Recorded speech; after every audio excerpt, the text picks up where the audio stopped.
السلام علیکم ورحمۃ اللہ وبرکاتہ۔ ایک بار حضرت ماں عائشہ صدیقہ رضی اللہ عنہا نے میرے آقا کریم محمد مصطفیٰ صلی اللہ علیہ وسلم سے پوچھا، یا رسول اللہ صلی اللہ علیہ وسلم، کیا آپ پر کوئی دن حد کے دن سے بھی زیادہ سخت گزرا ہے؟ آپ صلی اللہ علیہ وسلم نے فرمایا، تمہاری قوم یعنی قریش کی طرف سے میں نے کتنی مصیبتیں اٹھائی ہے، لیکن اس سارے دور میں عقبہ کا دن مجھ پر سب سے زیادہ سخت تھا۔ یہ وہ موقع تھا جب میں نے طائف کے سردار کنانہ بن عبد یلیل بن عبد کلال کے ہاں اپنے آپ کو پیش کیا تھا، اسے اسلام کی دعوت دی اور وہ اسلام قبول نہیں کیا اور میری دعوت کو بھی رد کر دیا۔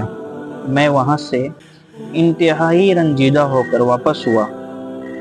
پھر جب میں قرن الصعاب پہنچا تب مجھ کو کچھ ہوش آیا۔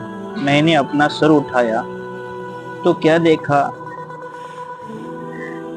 کہ بدلی کا ایک ٹکڑا میرے اوپر سایہ کیے ہوئے ہے، اور میں نے دیکھا حضرت جبرائیل علیہ السلام اس میں موجود ہیں۔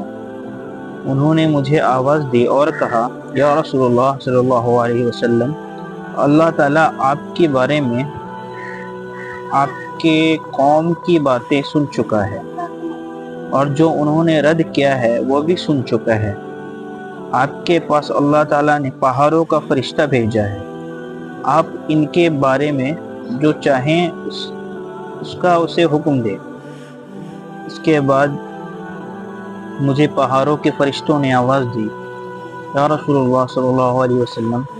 انہوں نے مجھے سلام کیا، پھر انہیں بھی وہی بات کہی، آپ جو چاہیں، اگر آپ چاہیں تو میں دونوں طرف کے پہاڑ اور ان پر لا کر ملا دوں۔